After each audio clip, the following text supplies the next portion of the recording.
Hello,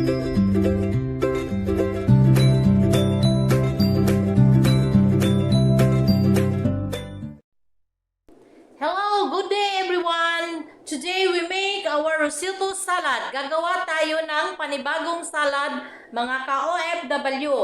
Ito ay tinatawag na risotto salad. Ito ang mga kailangan nating sangkap. Ang risotto natin, pre-boiled na yung macaroni na maliliit. Yan, ang risotto. Yan, yung parang bigas na macaroni. Yan yung ating ginamit na risotto.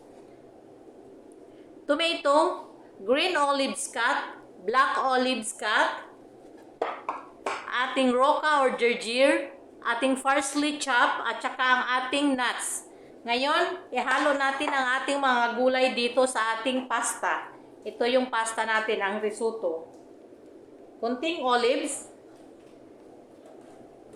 kunting tomato, yan, kunting gergear or roca, tsaka parsley, tapos paghaluin lang po, ganyan, para maging makulay ang ating salad.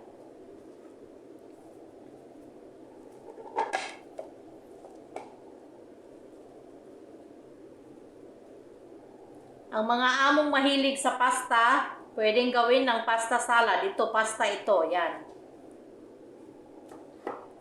Ang ating risotto salad. Yan. Lagyan natin ng olive again. Ating tomato. Green olives. Ang ating roca. At saka ang ating parsley.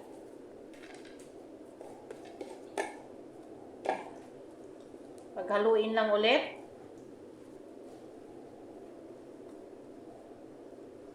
Yan. Diba mabilis?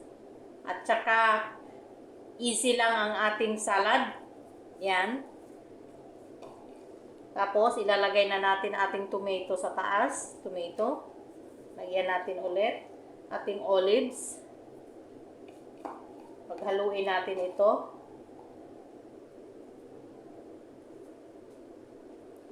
Ito ang ating tinatawag na risotto salad.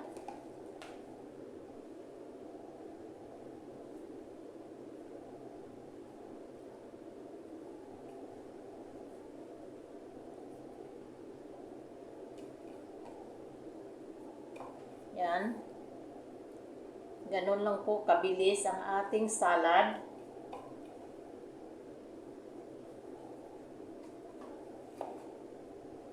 Yan, di ba? Tapos na siya. Tapos, ang huli, lalagyan natin siya ng ating nuts. Pine nuts or ang almonds na cut ang ilagay natin. Yan, pwede yan siya. Lagyan lang natin ng nuts sa taas.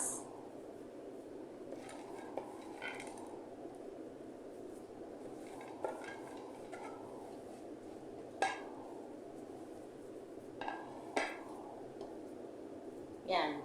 Tapos na ang ating salad. Yan. Ngayon, gagawa naman tayo ng salad dressing.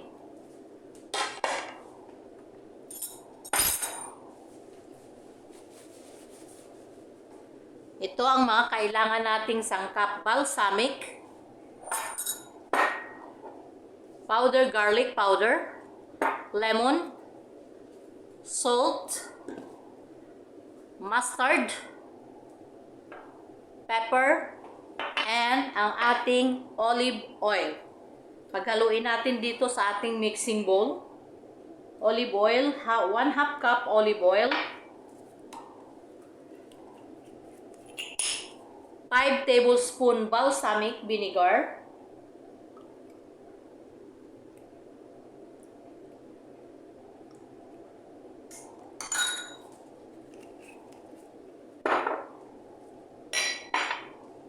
Five tablespoon lemon juice, fresh or ready-made lemon.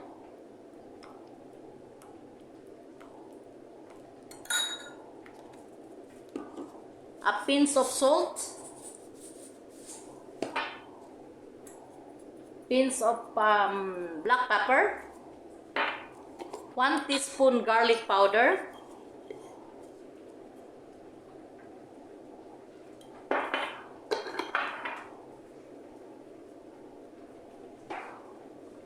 1 1 tablespoon mustard sauce. Yan. Then, paghaluin lang natin ang ating dressing. Mix well.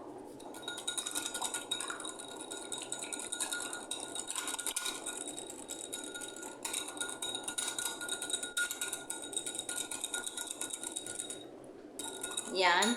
Ready na ang ating dressing.